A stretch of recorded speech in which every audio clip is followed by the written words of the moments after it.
हिंदू धर्म में लड़कियों का शोषण कैसे किया जाता है। आपने देवदासी प्रथा का नाम तो सुना ही होगा। इस प्रथा के तहत कुंवारी लड़कियों का ईश्वर के साथ विवाह किया जाता है, लेकिन ईश्वर से शादी कराकर इस्तेमाल ब्राह्मण किया करते थे। तुम लोग जो पुरानी किताबों में राक्षसों के बारे में पढ़ते हो, वेद पुराणों में, तुम सोचते हो राक्षस कोई और है। राक्षस कोई और नहीं, वो तुम खुद हो। अगर सनातन धर्म की खूबसूरती देखनी है तो ये वीडियो पूरा देख लो, पता चल जाएगा कि सनातन धर्म की खूबसूरती क्या है। आधुनिक काल का दर्दनाक एवं घिनौना सच। देवदासी। देवदासियों की चीखों से गूंजते मंदिरों के गुंबद। यूं तो मुझे अब सब देवदासी के नाम से पुकारते हैं, जिसका अर्थ है देवता की दासी, यानी ईश्वर की सेवा करने वाली पत्नी होता है। पर यह सच से कोसों दूर है। कुछ ऐसे जैसे दिन में तपते सूरज के नीचे बिना किसी आश्रय के बैठकर आंखों को मीचकर जोर से बंद करना और ये मानना कि मैं चांदनी की शीतलता महसूस कर रही हूं। इस झूठ को जीते हुए मुझे 30 साल हो गए हैं, पर मेरे जीवन की वह आखिरी बदसूरत शाम में आज भी नहीं भूली हूं। उस दिन दरवाजे पर कोई आया था। मैंने आई को बुलाया, आई कोई आया है बाबा से मिलने। अरे देवा, मां आने वाले के चरणों में लेट गई। क्यों आपने कष्ट किया? संदेशा भिजवा देते, हम तुरंत हाजिर हो जाते। तब तक बाबा भी आ गए थे। बाबा भी वही कह रहे थे जो मां ने कहा, और वही किया जो मां ने किया। आने वाले ने एक नजर मुझे देखा और बोले, बहुत भाग्यशाली हो, बड़े महंत ने तुम्हारी दूसरी बेटी को भी ईश्वर की पत्नी बनाने का सौभाग्य तुम्हें दिया है। यह सुनकर मैं भी प्रसन्न हो गई। इसका मतलब दीदी से मिलूंगी। माँ और बाबा ने सारी तैयारी रात को ही कर ली जाने की। अगली दोपहर हम मंदिर के बड़े से प्रांगण में थे। भव्य मंदिर और ऊपरी हिस्सा सोने से मढ़ा हुआ था। माँ बाबा मुझे झूठ बोलकर छोड़ चुपके से चले आए। गर्भगृह से एक विशालकाय शरीर और तोंद वाला निकला तो सभी लोग सिर झुकाकर घुटनों के बल थे। मुझे भी वैसा ही करने को कहा गया। उस रात में एक बूढ़ी औरत के साथ रही। अगली सुबह मुझे नहलाकर दुल्हन जैसे कपड़े मिले पहनने को, जिसे उसी बूढ़ी अम्मा ने पहनाया जो रात में मेरे साथ थी। अब मुझे अच्छा लग रहा था। सब मुझे ही देख रहे थे, मेरी खूबसूरती की बलाएं ले रहे थे। मेरा विवाह कर दिया गया भगवान की मूर्ति के साथ, जिसे दुनिया पूजती है। अब मैं उसकी पत्नी। सोचकर प्रसन्नता की लहर तोड़ जाती थी पूरे शरीर में। मुझे रात 10 बजे एक साफ सुथरे कमरे में, जहां पलंग पर सुगंधित फूल अपनी खुशबू बिखेर रहे थे, बंद कर दिया गया। आज ईश्वर खुद तेरी वरण करेंगे। ध्यान रखना, ईश्वर नाराज न होने पाए। वही बूढ़ी अम्मा ने मेरे कमरे में झांकते हुए कहा, पर वो अंदर नहीं आई। 1-1.5 घंटे बाद दरवाजा बंद होने की आहट से मेरी नींद खुली। मैं तुरंत उठकर बैठ गई। सामने वही बड़े शरीर वाला था, लाल आंखें और सिर्फ एक धोती पहने, और भी डरा रहा था। ये क्यों आया है? मन में सवाल था। मुझे तो भगवान के साथ सोने के लिए कहा गया था। सवाल बहुत थे, पर जवाब एक भी नहीं था।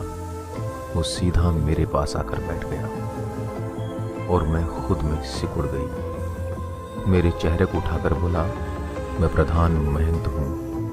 इस मंदिर का ऊपर आसमान का भगवान ये है। कोने में रखी विष्णु की मूर्ति की तरफ इशारा करते हुए बोला, और इस दुनिया का मैं यह कहकर मुझे पलंग से खड़ा कर दिया और मेरी साड़ी खोल दी। मेरी नन्ही मुट्ठियों में इतनी पकड़ नहीं थी कि मैं उसे मेरे कपड़े उतारने से रोक पाती, उसे नोचने से रोक पाती। एक ही मिनट में मैं पूरी तरह नग्न थी और खुद को महंत कहने वाला भी। उसने खींचकर मुझे पलंग पर पटक दिया। मेरे हाथों को उसके हाथों ने दबा रखा था। उसके भारी शरीर के नीचे मैं दब गई। मेरे मुंह के पास आकर बोला, आज मैं तेरा और ईश्वर का मिलन कराऊंगा। ईश्वर के साथ आज तेरी सुहागरात है और ये मिलन मेरे जरिए हुआ, इसलिए चुपचाप मिलन होने देना, व्यवधान मत डालना। मैंने बिना समझे सिर हिला दिया। महंत मुस्कुराया और फिर मेरी भयंकर चीखने लगी। मैं दर्द से छटपटा रही थी। सांस नहीं लौटी बहुत देर तक। दोबारा चीख निकली तो महंत ने मेरा मुंह दबा दिया। बाहर ढोल मंजीरों की आवाज आने लगी। मैं एक हाथ जो छोड़ दिया था, मुंह दबाने पर मैं उस हाथ से पूरी ताकत लगाकर उस पहाड़ जैसे मुस्टंडे को अपने ऊपर से हटाने की कोशिश कर रही थी। पर 100 से भी ऊपर का भार क्या 11 साल की लड़की के एक हाथ से हटने वाला था। मैं दर्द से बिलबिला रही थी, पर वह रुकने का नाम नहीं ले रहा था। पूरी शिद्दत से भगवान को मुझसे मिला रहा था, पर उस समय और कुछ नहीं याद था, सिर्फ दर्द, दर्द और बहुत दर्द था। मैंने नाखून से नोचना शुरू कर दिया था, पर उसकी खाल पर कोई असर नहीं हो रहा था। पीड़ा जब असहनीय हो गई, मुझे मूर्छा आने लगी और कुछ देर बाद तो मैं पूरी तरह से मूर्छित हो गई। मुझे नहीं पता वो कब तक मेरे शरीर के ऊपर रहा, कब तक ईश्वर से मेरे शरीर का मिलन कराता रहा। चेहरे पर पानी की छींटों के साथ मेरी बेहोशी टूटी। मेरे ऊपर एक चादर थी और वही बूढ़ी अम्मा मेरे घाव को गर्म पानी से संभाल कर धो रही थी। तूने कल महंत को नाखूने से नोच लिया, समझाएगा तुझे, फिर भी? दुख और पीड़ा की वजह से शब्द गले में ही अटक गए थे। सिर्फ इतना ही कह पाई, अम्मा मुझे बहुत लगा था। 2 दिन से ज्यादा नहीं बचा पाऊंगी तुझे, अम्मा बोली। महंत को नाराज नहीं कर सकते, न तुम और न मैं, कहकर अम्मा मेरे सिर पर हाथ फेर कर चली गई। आज भी उस रात को सोचकर शरीर के रोए खड़े हो जाते हैं। दर्द और डर। मेरी आंखें इसी बीच मेरी बहन को ढूंढ रही थी, पर वो नहीं मिली। किसी को उसका नाम भी नहीं पता था, क्योंकि विवाह के समय एक नया नाम दिया जाता है और उसी नाम से सब बुलाते हैं। फिर इसके बाद मैं जब भी किसी लड़की को देखती मंदिर प्रांगण में, तो मैं मेरी उस रात के दर्द से सिहर जाती थी। डर और दहशत की वजह से सो नहीं पाती थी। मैंने इसी बीच नृत्य सीखा और भगवान की मूर्ति के समक्ष खूब झूम झूम कर नृत्य करती। साल में एक बार माँ बाबा मिलने आते, क्या कहती उनसे। वे स्वयं भी मुझे अब भगवान की पत्नी के रूप में देखते थे। मैंने भी अपनी नियति से समझौता कर लिया था। हमारे गुजारे के लिए मंदिर में आए दिन दान में हिस्सा नहीं लगता था हमारा। नृत्य करके ही कुछ रुपए पा जाती हैं मेरे जैसी तमाम देवदासी, जिसमें हमें अपने लिए और अपने छोड़े गए परिवार के लिए भरण पोषण करना पड़ता है। मेरे बाद कई लड़कियां आई। एक के माँ बाप अच्छा कमा लेते थे, पर भाई अक्सर बीमार रहता था, इसलिए पुजारी के कहने पर लड़की को मंदिर में दान कर दिया गया, ताकि बहन भगवान से सीधे संपर्क में रहकर उसके भाई के स्वास्थ्य को ठीक करा सके। एक और लड़की का चेहरा नहीं भूलता। उसकी बड़ी और डरी हुई आंखों का खौफ मुझे आज भी दिखाई देता है।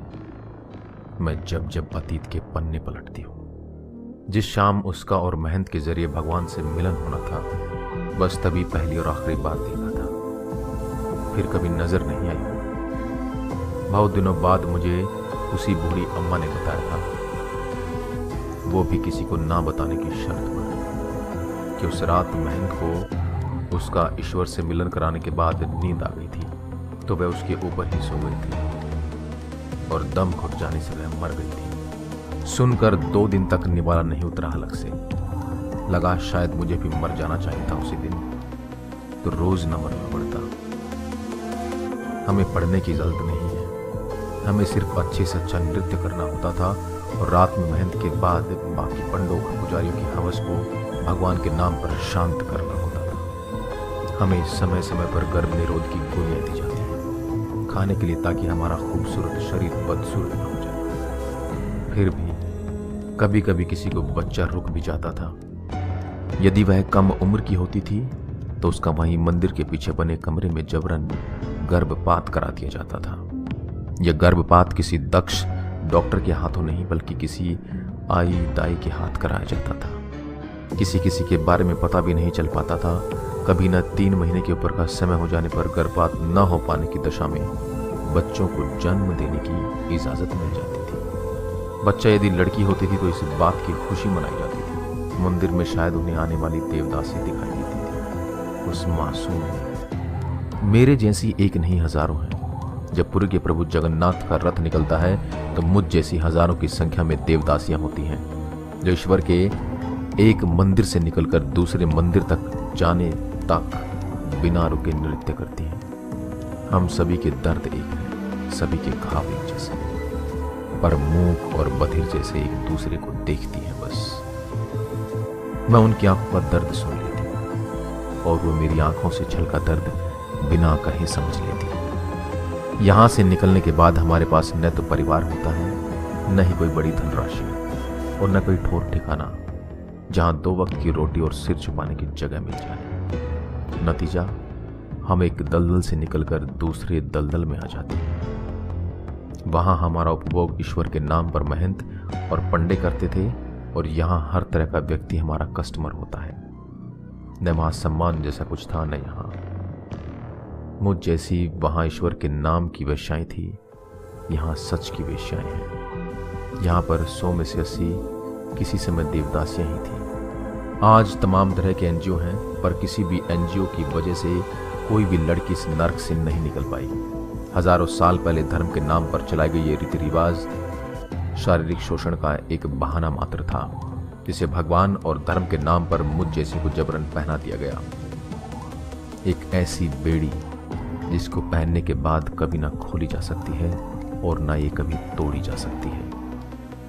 कहने को देवदासी प्रथा बंद कर दी गई है और यह अब कानून के खिलाफ है, पर यह प्रथा ठीक उसी प्रकार बंद है जैसे दहेज प्रथा कानूनन जुर्म है, पर सब देते हैं, सब लेते हैं। यह प्रथा वेश्यावृत्ति को आगे बढ़ाने का पहला चरण है। दूसरा चरण वेश्यावृत्ति में और कोई विकल्प न होने की वजह से मेरी जैसी खुद ही चुन लेती है।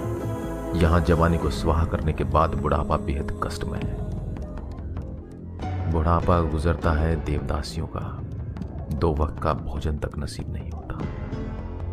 जिस मंदिर में देव की ब्याहता कहलाती थी, उसी मंदिर की सीढ़ियों में भीख मांगने को मजबूर हैं।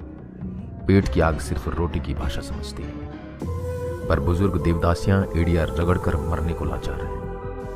कई बार भूख और बीमारी के चलते उन्हें सीढ़ियों पर दम तोड़ना पड़ता है। और हाँ, एक बात बतानी रही थी। वेश्याओं के बाजार में मुझे मेरी बड़ी बहन भी मिली। बहुत बीमार थी। पता चलने पर मैं लगभग भागती हुई गई उसकी खोली की तरफ, पर बहुत भीड़ थी उसके दरवाजे पर। लक्ष्मी दीदी कहते हुए मैं अंदर गई। जो उसका निर्जीव वकड़ा हुआ शरीर पड़ा था, मर तो वो बहुत पहले गई थी, बस अब उसने सांसें लेना बंद किया था। 6ठी सदी की शुरुआत में यह प्रथा आज 21वीं सदी के शुरुआत तक चल रही है। कर्नाटक, आंध्र प्रदेश, तमिलनाडु, महाराष्ट्र, उड़ीसा में खूब फल फूल रही है। अशम्मा जैसी 500 साहसी महिलाओं ने हैदराबाद की कोर्ट में इस बात के लिए आरआईटी करी है कि ऐसे संबंधों से पैदा हुए बच्चों की शिक्षा का इंतजाम किया जाए और रहने के लिए हॉस्टल उपलब्ध कराया जाए। अकेले महबूब नगर में ऐसी बच्चों की संख्या 5000 से 10,000 के बीच है। बच्चों का डीएनए टेस्ट कराकर उनके पिता को खोजा जाए और उसकी संपत्ति में इन बच्चों को हिस्सा दिया जाए। पर जब तक कोर्ट का फैसला आएगा, तब तक न जाने कितनी अशम्मा और न जाने कितनी मेरी जैसी इस दलदल में फंसी रहेंगी और घुटकर जीने के लिए मजबूर होती रहेंगी। देवदासी, एक ऐसा नाम जिसे सुनकर कोई भी सम्मान से फूला नहीं समाएगा, और उनकी हकीकत जिसे कोई जीना नहीं चाहेगा। ऐसी ही कुप्रथाओं की वजह से हिंदू धर्म बहुत बदनाम हो चुका है, और मैं इस बात का स्वागत करता हूं कि हिंदू धर्म में कितने ही जागरूक लोग हुए और उन्होंने उन बुराइयों का समूल नाश किया है। आज मैं सभी से हाथ जोड़कर निवेदन करता हूं कि हमें इस देवदासी नाम की कुरीति को जड़ से फेंक देना है। यह आर्टिकल जब मैं पढ़ रहा था, मैं दंग रह गया था कि क्या मैं इसी हिंदुस्तान में रहता हूं जिसमें ऐसी कुप्रथाएं जिंदा हैं, और इसको दूर दूर तक फैलाने के लिए मैंने इसे रिकॉर्ड किया। जिस किसी ने इसे लिखा है, मैं उन्हें धन्यवाद देता हूं, और ऐसे साहसिक लेख के लिए मैं उनको नमन करता हूं।